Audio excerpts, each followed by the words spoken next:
नमस्ते मित्रों, सभी को जय श्री राम। हिंदू राष्ट्र क्यों आवश्यक है, आज हम जानेंगे। विश्व में ईसाइयों के 157 देश हैं, मुसलमानों के 52, बौद्ध के 12 जबकि यहूदी के 1 राष्ट्र हैं।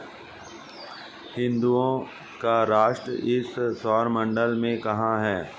हाँ, हिंदुओं का एक सनातन राष्ट्र 1947 तक इस पृथ्वी पर था। आज इस राष्ट्र की स्थिति क्या है? स्वतंत्रता के समय एवं आज का भारत।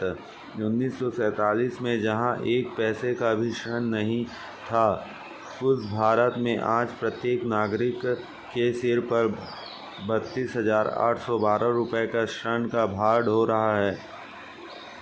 1947 में 33% से अधिक निर्यात करने वाले भारत आज 1% से भी अल्प निर्यात कर रहा है।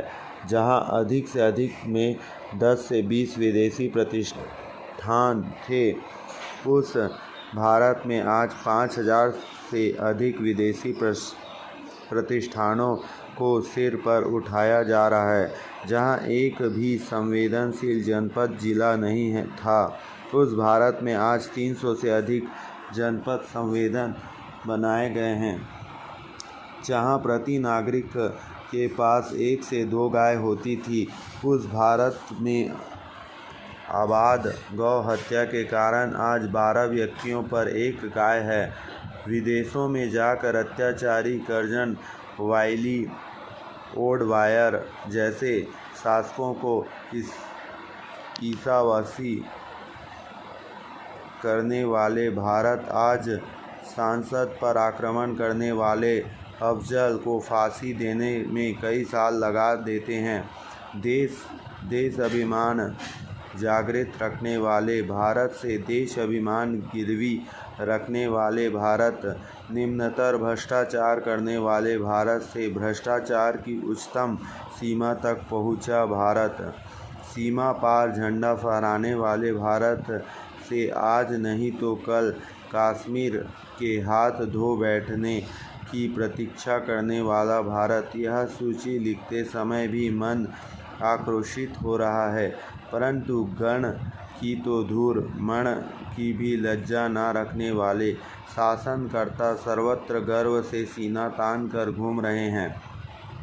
मुसलमान आक्रमणकारी एवं धूर्त ब्रिटिशों ने भी भारतीय जनता को जितना त्रस्त नहीं किया, उससे सैकड़ों गुना लोकतंत्र द्वारा उपहार स्वरूप मिले इन शासनकर्ताओं ने मात्र 6 दशकों में कर दिया।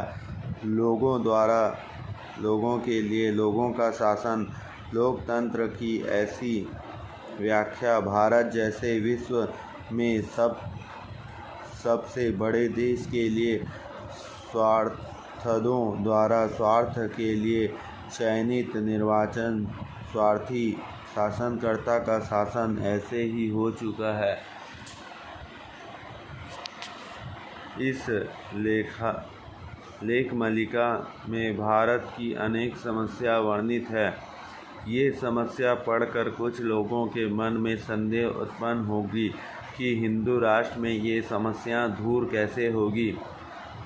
क्या इतिहास में ऐसा कभी हुआ है? ऐसा समझने वाले लोग यह समझ लें कि हाँ, इतिहास में ऐसा हुआ है। छत्रपति शिवाजी महाराज का हिंदू राष्ट्र, हिंदवी स्वराज्य स्थापित होते ही ऐसी तत्कालीन समस्याएं दूर हुई है। छत्रपति शिवाजी महाराज हिंदू राष्ट्र स्थापित होते ही सब कुछ कुशल मंगल हुआ था। छत्रपति शिवाजी महाराज का जन्म होने के पूर्व भी आज के समान ही हिंदू स्त्रियों की सील सुरक्षित नहीं थी। प्रत्यक्ष जीजामती की जिठानी को ही पानी लाते समय यवन सरदार ने अगवा कर लिया था। उस समय भी मंदिर भ्रष्ट किए थे एवं गौ माता का गर्दन पर कब कसाई का छुरा चल जाएगा, यह कोई बात नहीं सकता था। छत्रपति शिवाजी महाराज का हिंदू राष्ट्र स्थापित होते ही मंदिर ढहाना बंद हुआ। इतना ही नहीं, अपितु मंदिर ढाकर बनाई मस्जिदों का रूपांतरण पूर्ववत मंदिर में हुआ। मौन रहकर कुंदन करने वाले गौ माताएं आनंदित होकर रंभाने लगी। गौ हत्या बंद की जाए, ऐसी मांग के लिए कभी शासन के पास लाखों हस्ताक्षर नहीं भेजे गए अथवा छत्रपति शिवाजी महाराज ने भी कोई गौ हत्या प्रतिबंध विधेयक मंत्रिमंडल में प्रस्तुत नहीं किया। हिंदू राष्ट्र घोषित होते ही गौ माता की पूजा होने लग गई। आज हम महंगाई दिखती है। क्या कभी पढ़ा है कि छत्रपति शिवाजी महाराज के शासनकाल में प्रजा महंगाई से त्रस्त थी? यह जय जवान जय किसान की घोषणा करने वाले शासनकर्ता आज जवान एवं किसान दोनों की नृशंस हत्या करवा रहे हैं। छत्रपति शिवाजी महाराज को तो केवल कृषकों के किसानों के प्राण ही नहीं, अपितु आपके द्वारा उपजाई फसल भी अमूल्य लगती थी। उन्होंने ऐसी आज्ञा दी ही थी कि कृषक द्वारा उपजाई फसल के डंठल को भी कोई हाथ ना लगाए। छत्रपति शिवाजी महाराज ने किसानों को ही भांति जवानों को भी संभाला था। छत्रपति शिवाजी महाराज लड़ाई में घायल हुए अनेक सैनिकों को पुरस्कार के साथ सोने के आभूषण देकर सम्मानित करते थे। कारगिल युद्ध में वीर गति प्राप्त करने वाले सैनिकों की विधवाओं के लिए वर्ष 2010 में आदर्श सोसाइटी बनाई गई, परंतु उसमें एक भी सैनिक की विधवा को फ्लैट नहीं मिली। भ्रष्ट सुरों ने ही वे सभी सदनिकाएं हड़प ली। छत्रपति शिवाजी महाराज ने सिंहगढ़ में युद्ध में वीर गति प्राप्त करने वाले तानाजी के पुत्र का विवाह कर उनके परिजनों को सांत्वना दी थी। हिंदू राष्ट्र में भारत को त्रस्त करने वाले बड़ा समस्याएं को भी दूर होगी। हिंदू राष्ट्र में आंतरिक समस्या दूर होगी, उसी समय बड़ा समस्या भी दूर होगा।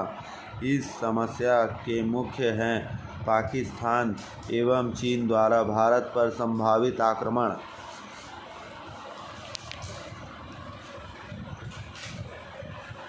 हिंदू राष्ट्र का विषय निकलते ही एक निरर्थक प्रश्न तथाकथित धर्मनिरपेक्षतावादी द्वारा पूछा जाता है कि हिंदू राष्ट्र में मुसलमानों के साथ कैसा व्यवहार किया जाएगा। वास्तव में यह प्रश्न मुसलमानों को पूछना चाहिए कि वे नहीं पूछते।